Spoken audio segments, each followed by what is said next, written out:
जिसने जिंदगी में सुन लिया उसी ने जिंदगी में बहुत कुछ कर लिया, और जो सुनकर ही नहीं चला तो उसने अपनी जिंदगी को केवल बर्बाद कर दिया। सुने ही नहीं। पर क्या सुनना है, कैसे सुनना है और क्या सुनकर अपनी जिंदगी में उतारना है, ये आपको आना चाहिए।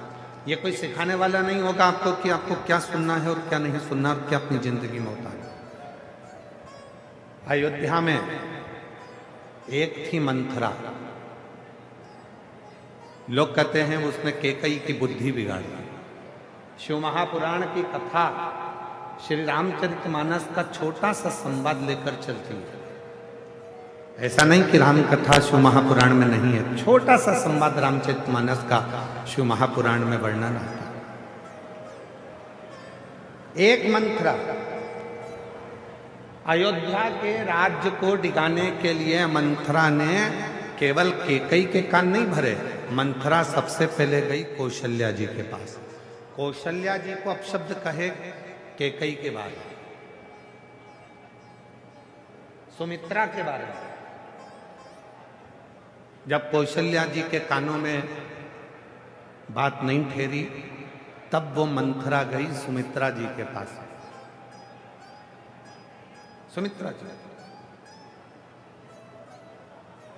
सुमित्रा जी ने भी उसकी बात नहीं मानी।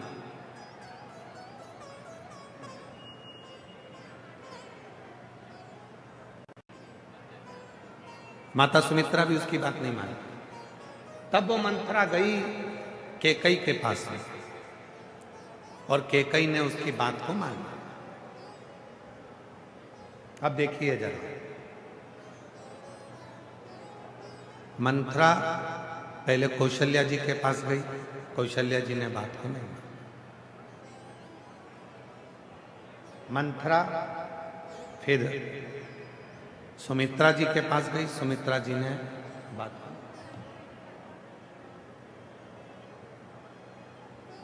फिर मंथरा गई कैकेयी के पास और कैकेयी ने बात को मान ली। और इसके बाद भी मंथरा गई। ऐसा नहीं कि मंथरा कैकेयी के बाद कहीं नहीं गई। मंथरा गई जब भरत जी अपने नाना के घर से आए तो मंथरा उनके पास भी गई। और जो भरत जी के पास जाकर मंथरा ने बोलना चालू करा तो भरत जी को गुस्सा आया और मंथरा को उठाकर पटक दिया। उसने नहीं सुना, भरत जी ने भी नहीं सुनी, कौशल्या जी ने भी नहीं सुनी, सुमित्रा जी ने भी नहीं सुनी। सुनी तो केवल एक ने सुनी, वो कैकेयी ने सुनी। उस मंथरा ने कौशल्या जी के माध्यम से घर को तोड़ना चाहा। उस मंथरा ने सुमित्रा जी के माध्यम से घर को तोड़ना चाहा। उस मंथरा ने देख लिया कि जब कहीं काम नहीं चला तो कैकेयी के पास भी गई। वहां जाकर कान भरे, वहां जाकर थोड़ा सा कानों में जहर घोला और उसने घर को तोड़ दिया। शिव पुराण कहती है एक मंथरा वो घूमती ही रहती है। ऐसा नहीं है कि भीलवाड़ा में नहीं आए। एक मंथरा है वो घूमती रहती है, वो भीलवाड़ा भी आएगी।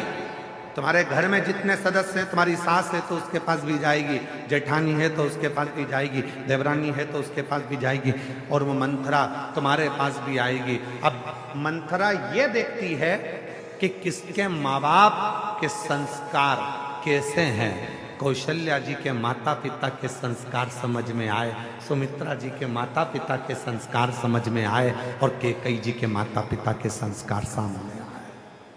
वो मंथरा आई।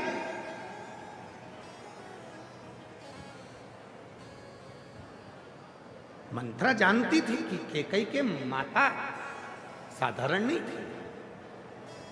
आप सभी ने रामचरितमानस में स्मरण करा होगा, कैकेयी के पिताजी को, कैकेयी नरेश को एक वर था। कैकेयी नरेश को एक वर था। कोई पक्षी अगर आपस में बात करेंगे तो वो सुन लेते थे कि बात क्या कर रहा है। कोई पशु आपस में बात करते थे तो वो सुन लेते थे कि बात क्या कर रहा है। कोई जीव जंतु आपस में बात करते थे तो कैकेयी नरेश को मालूम पड़ जाता था कि बात क्या कर रहे हैं। ये वर कैकेयी नरेश को था। और कैकेयी नरेश को वर के साथ में एक और वचन था, कैकेयी नरेश तुम पक्षियों की बात सुन लोगे, तुम पशुओं की बात सुन लोगे, तुम जीव जंतु की बात सुन लोगे, पर तुमने अगर किसी को बता दिया कि ये पक्षी आपस में क्या बात कर रहे हैं, उसी दिन तुम्हारे प्राण छूट जाओ, उस दिन तुम मर जाओगे, तुम्हारे प्राण चले जाएंगे। कैकई नरेश ने वचन दे दिया कि मैं इस बात को किसी को नहीं बताऊंगा। कैकई नरेश आराम से रहने लगे। समय बीत गया। एक दिन अपनी पत्नी के साथ में कैकई नरेश माता कैकई की माता के साथ में कैकई नरेश अपनी पत्नी के साथ में भ्रमण को चले और दो पक्षी आपस में बात कर रहे थे और कैकई नरेश उनको सुनकर हंस दिया। तो कैकई की माता ने उनसे कहा, आप क्यों हंसे? पति ने कहा, ये दोनों पक्षियों की बात सुनकर हंसा। तुम बात जानते हो? हाँ। मुझे बताओ कि आखिर हंसे क्यों? कैकई नरेश ने कहा, मैं बता नहीं सकता, अगर मैंने तुझे बता दिया तो मैं अभी के अभी मर जाऊंगा। पत्नी कहती है, भले अब भी मर जाओ, पर तुम मुझे बताओ कि तुम हंसे क्यों? क्या बात करी पक्षियों ने? तो कैकई नरेश ने बहुत समझाया अपनी पत्नी को कि मैं बताऊंगा और मर जाऊंगा, पर कैकई नरेश की पत्नी ने जिद पकड़ ली कि भले मर जाओ पर तुम मुझे बताओ। तब कैकई नरेश ने दोनों पक्षियों की बात जैसे ही अपनी पत्नी को बताया, बताते से कैकई नरेश के प्राण छूट गए, मर गया। मंथरा जानती थी माता पिता के संस्कार एक ऐसे संस्कार होते हैं जो जीवन में हमेशा अपने भीतर रहते हैं। इसलिए मंथरा आएगी, तुम्हारे को भड़काने का प्रयास करेगी।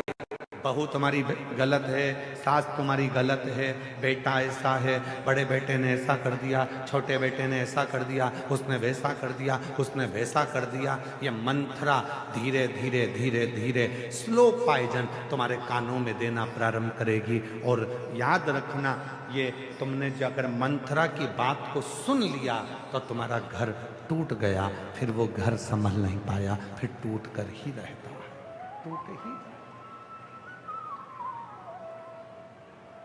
अब कई लोग कहते हैं, गुरुजी मान लो कोई ने अगर हमारे कानों में आकर कुछ कह दिया और हमने सुन लिया और सुनकर हमारा घर टूट गया, तो उस घर को वापिस जोड़ना है तो क्या करना पड़ेगा? तो कितनी सुंदर बात कही है, लोहे को काटने के लिए लोहे का प्रयोग करना पड़ता,